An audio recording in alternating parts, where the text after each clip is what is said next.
Thank you for that very nice introduction. I am incredibly proud and honored to be here today. Although I will admit that when Katie invited me to come here to speak, I completely forgot who last year's speaker was. Melissa Etheridge is a really tough act to follow, but I will do my best. Thinking back on my time in the Leavenworth school system has really been a fun exercise. Leavenworth, the first city of Kansas, is a truly unique place. A mix of military and civilian, local and international. It has a unique character and identity. I have friends from college, graduate school, and cities and towns across this country, but my closest friends have remained those from Leavenworth. Our common experiences here have defined us and united us, no matter how far across the country we've become spread over time. I was incredibly fortunate to have amazing teachers from elementary all through high school. Teachers like Bobby Snyder, my second grade teacher. You taught me to read. It's a good first start. And now that I have my own son who's in second grade, and believe it or not, his teacher's name is Mrs. Snyder. And as a parent, I realize how important a role a special teacher can play in creating lifelong learners. I remember my 8th grade English teacher, Betty Kupicheski at East Junior High. Every year, she would read her students the same book, Where the Red Fern Grows. And every year, she couldn't get through it without tearing up.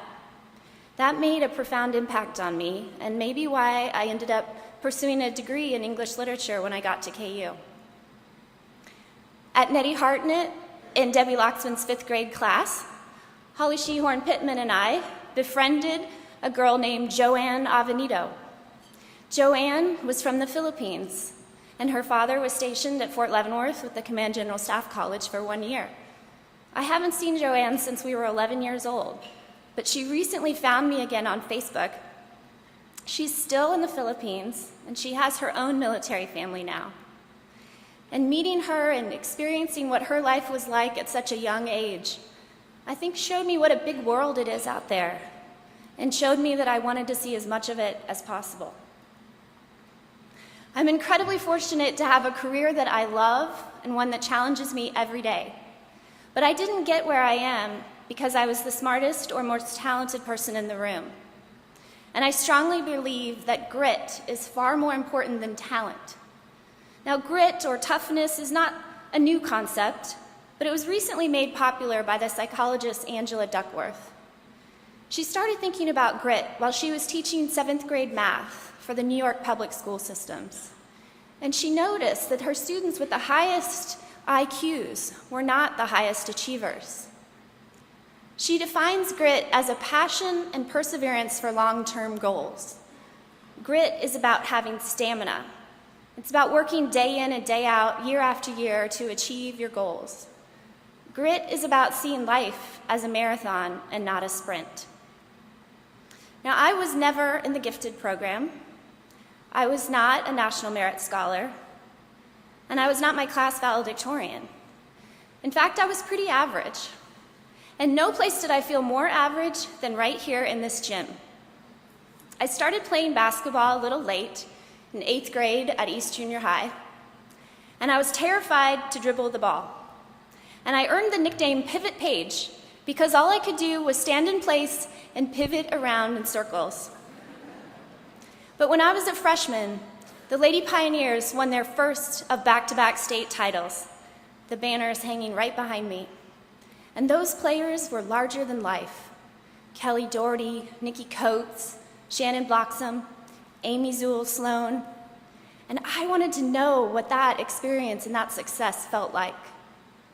And so I signed on to do one of the hardest things I've still done to this day, and that's play for Coach Stuart Ordman.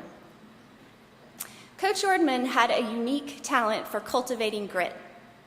And I did eventually master dribbling, but my next challenge became inbounding the ball. Because I was our least likely scoring threat, that became my role on the team. The referee would hand me the ball on the baseline, and then he'd start counting. 1, 2, 3, and I would freeze. There was one game in particular that I remember, and my dad was out of town, and he called that night to see how the game went, and all I could do was cry and say, I could not inbound the ball. Now, Dad was usually in the stands, and anyone that knows my father here probably imagines that I got quite a bit of coaching from home, too. In fact, I got a report card for every basketball game. A 3x5 index card. It usually said 3 things that I did pretty well, 3 things I needed to work on, and a grade. Those were some of the most mediocre grades I've ever had in my life.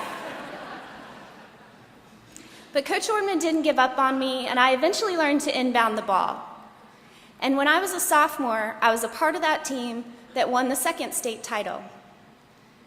And even though I had a very small role on that team, I always felt like I was a part of that success, and I've carried that with me. And that experience taught me to always try to surround myself with greatness, and that the best teams don't care who gets the credit, and that excellence is an attitude and not an end game.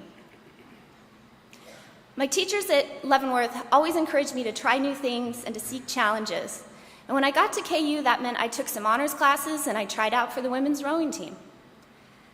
And really, it wasn't until I got to graduate school at the Mayo Clinic that my confidence and my courage failed me. It was my first semester of graduate school, and I had to take a class with all the medical students.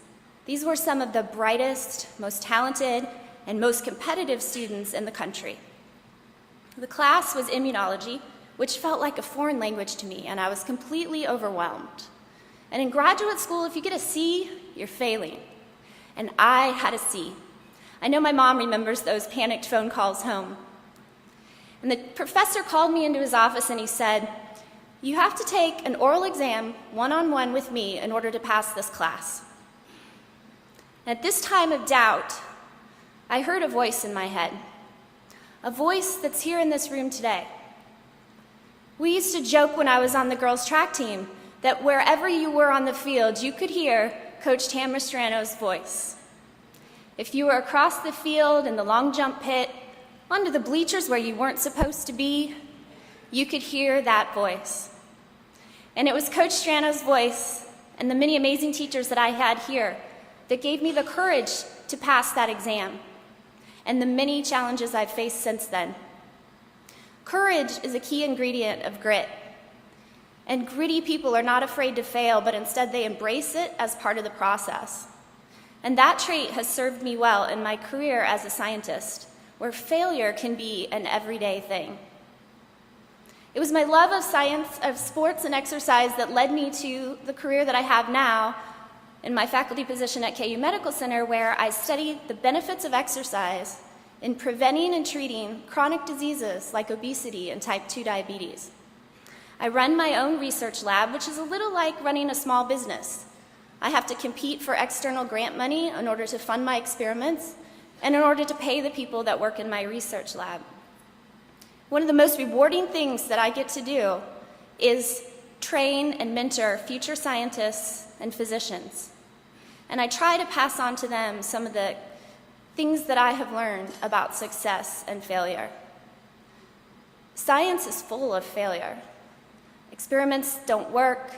We submit papers for publication that get rejected, and we spend years on grant applications that don't get funded. And it is my challenge and my role to still, in the face of that, try to encourage optimism, creativity, and confidence in the students that I mentor. I want to tell you a little bit about my favorite research project. It's a story about rats and hot tubs. So one of the ways that we study diabetes in my laboratory is through animal research models, and we feed rats and mice a high-fat diet, a diet that is about 60% calories from fat. My students like to call this our fast food diet. And because rats only live about 2 years, we can feed them this diet for about 12 weeks, and they become overweight, unhealthy, and what we call pre-diabetic. Their glucose levels go through the roof. And then we study ways in which we can prevent and treat that condition. And one of the ways we've done that in the past is with exercise. We have treadmills for our rats. And I will be the first person to tell you that exercise is our best medicine for preventing disease and for promoting healthy lifestyles. But unfortunately, there are a lot of people and a lot of patients that can't exercise and get the benefits they need. They can't do enough of it. And so we need alternatives that will give people the same benefits that we know exercise provides. So when I first started at KU Medical Center, I read a few papers about this family of proteins called heat shock proteins. Now, I don't want to bore you too much with the details, but heat shock proteins are known to defend our cells against damage. And what interested me about them is that they are turned on and activated by both exercise and heat. And so I wanted to see if we could turn on these heat shock proteins and prevent the development of diabetes the same way that exercise does. So going back to that rat model of the high-fat diet, we gave them that diet, and this time, instead of treadmills, we gave them hot tubs. And so our rat hot tub is simply a water bath that we put on the lab bench. And the rats sit in the bath up to waist level. They have little life jackets. It's kind of cute. And we did that. We put them in the hot bath for just once a week over the course of that 12-week diet. And do you know that we completely prevented the development of that pre-diabetic state with just that one bout in the hot tub? Now, this finding is something that I've focused my research on for the past 8 to 10 years. And as you might imagine, it has been a dream and a goal of mine to someday take that and try to translate those findings into human public health relevance and see if we could do something similar in people. I've never had quite the right resources or team to pull that off, and to be honest, I've always been a little bit intimidated to try. But this past fall, I put together the best team of scientists and physicians and students, both at KU Medical Center and also some of my former colleagues up at the Mayo Clinic. And we put in an application to do just that. And I'm thrilled to tell you that just a few weeks ago I found out that we received that grant. And we are now going to do the first study determining whether heat therapy can prevent diabetes in people. Thank you.